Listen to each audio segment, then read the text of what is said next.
Joining us tonight to provide us an insight on how a continued Obama presidency will impact on RP-US relations is Mr. John Forbes, Chairman of the American Chamber of Commerce in the Philippines. Good evening, sir, and welcome to News Live. Good evening, Robert. It's a pleasure to be here again. Sir, before we discuss the U.S. elections, how would you assess the attention which the U.S. has given the Philippines under President Obama for the past 4 years? Has the relations between our two countries evolved based on mutual respect 20 years after the basis agreement was terminated by the Philippine Senate? Well, I wouldn't emphasize the military bases as the primary aspect of the bilateral relationship. We have a long history together that's evolved through conflict during the Second World War and by the immigration of millions of Filipinos to the United States who, like other Asian American immigrants, are among our most educated and productive citizens. So it's a relationship of trade, it's a relationship of mutual practice of democracy. The military aspect of it arose during the course of, as I noted, the Second World War, but also the Cold War. And I would note that unlike countries such as Korea and Japan, the Philippines chose not to have American forces based in its country. And yet it is concerned about maintaining a balance of power in the South China Sea, and that's being worked on through other aspects of joint exercises, ship visits, and of course the defense alliance continues. Sir, moving on now to the U.S. elections, what is your assessment on the just concluded elections from start to finish, from the campaigns, from the debate, and from the voting? As an independent, sir, what were you looking for with the presidential candidates for you to make your final decision? Well, I voted since 1965 when I was a senior in college, and I'm an independent, as you noted, meaning that I've worked as a diplomat for 8 presidents of both political parties. So as an independent, you're really looking at the issues. Something I see is often absent in as an observer of Philippine politics over the year, where personalities are much more dominant in their appeal to Filipino voters. Issues of foreign policies, issue of domestic policies, and this election was no exception. The main issue was the economy. Foreign policy was not especially prominent, and the U.S. has serious economic challenges which need to be dealt with, and part of the solution is to achieve a nonpartisan approach. I noted in the acceptance speech of the re-elected President Obama in Chicago that he emphasized that he intended to sit down with his opponent, Governor Romney, and talk about how the two parties can work together. Sir, the Philippines has a totally different electoral system than the U.S. Could you just give us a brief review of how the elections are done in the U.S.? Well, it's not totally different. Both countries have a presidential system. We have evolved over more than a century into a two-party system, whereas third parties tend not to they are there. There were more than 2 candidates for president, vice president in this election, as there have been for many years, but third parties don't really stand up very well. Here your parties are not as strong, and although you had the Liberals and Nationalistas in the period up until 1972, you right now have a multiple number of candidates, and you don't have a runoff, so you can easily have a minority president.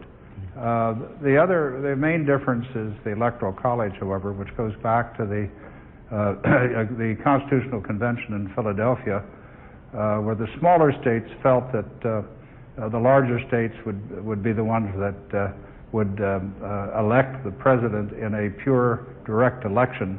So they created something which is fairly unique but reflects the federal nature of the U.S. Governance system, something called the Electoral College. So everyone's confused on this when you're watching on Fox or CNN when they say you need 270 votes to be elected, and then you see that 120 million Americans are going to vote. So the popular vote is quite close, about a difference of 1 million or so. so it's closer than in the last election 4 years ago. But 270 votes are needed in the Electoral College. The Electoral College is based on one electoral vote for each of the 435 members in the House of Representatives, one each for the 100 senators, and 3 for the District of Columbia. So you can't have a tie, you have to have a majority, so you need 270 of the 538 electoral. Now, it doesn't actually meet, but each of the 50 state legislative bodies will meet, and they will send the electors, they will name the electors, and then they will certify to the U.S. Congress who these electors vote for. Only 2 states, Nebraska and Maine, well, let me back up. In 48 states, the electoral votes go entirely to the candidate who has a majority of the popular vote. So they're not apportioned between the several candidates. In only Nebraska and Maine, they are divided between the 2. So that's why you see this big distortion, that Obama has 303 and Governor Romney a much lower number, and Florida, at least when I left to come to this studio, had still not been called. Sir, now that President Obama has won his 2nd term, moving forward, what kind of engagement should our 2 countries develop that should be in our best interest, since some quarters believe that somehow the U.S. has always had the edge over the Philippines? Well, I don't know what you mean by the U.S. has an edge in the Philippines. The U.S. has this long relationship, but we're only one of a number of countries that are your major trading partners. We're about the same as Japan, and China has become a larger trading partner as that economy has grown very rapidly. We have investors here that have been here. In fact, the American Chamber of Commerce is celebrating its 110th anniversary this year for quite a long time, and these companies usually expand at a healthy amount or percentage every year. You don't see a lot of new companies coming in, but that's unlike, say, Vietnam, which was at war, or Cambodia, which was at war for 40 or 50 years and had very little foreign investment coming in. So there's a large stock of American foreign investment here. We'd like to see more, and we'd like to see more trade relationships. My main concern in this area is the fact that the Philippines is not one of the 11 countries negotiating in the Trans-Pacific Partnership, which has the potential to become an APEC-wide free trade area. And there have been 15 or 16 rounds of negotiations, and the Philippines is not among them. And within the ASEAN region, 4 countries, Vietnam, Malaysia, Brunei, and Singapore, are negotiating. So I worry about the Philippines being disadvantaged by not being a part of that group. Sir, having done business here in the Philippines for 20 years, have you seen any major changes in the business atmosphere? Do you see now that are more American investors pouring in more money in the Philippines? President Aquino has gained a lot of respect from President Obama against his crusade against corruption. And given the success, do you see now that the Americans see the Philippines as one of the key destinations for its investments? No, regrettably not. I think the Philippine investment image has been weak for quite a few years. And when an image deteriorates, it takes a while to recover. So under the current administration, the recovery has begun. It has also coincided with a financial crisis of major proportion, the worst since the Great Depression. And so American companies are rich with cash right now, but they're slow to make investment decisions. Why is that so? Well, mainly because they're not confident of the strength of growth within the U.S. economy. While it is recovering slowly, it's still relatively weak, and there are problems in Europe to be concerned about. And also within this region,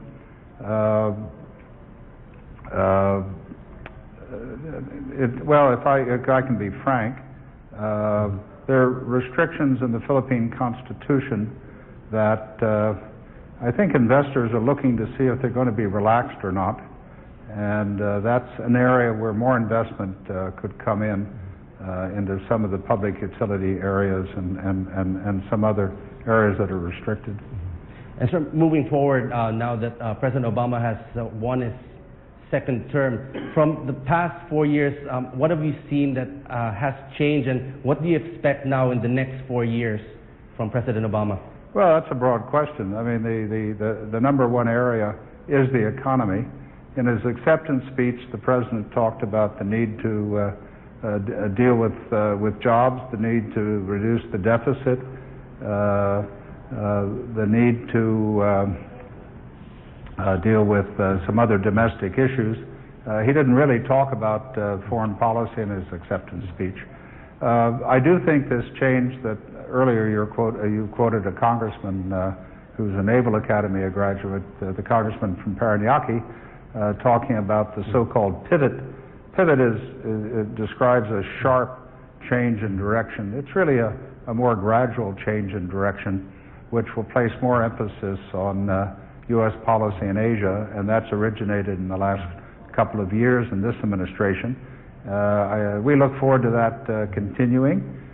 We look forward to closer security relations between the U.S. and the Philippines and improved trade and more investment in the next few years.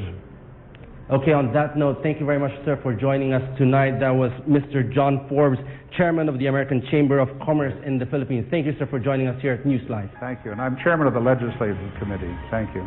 Thank you, sir. And we'll pause for some important reminders. Don't go away.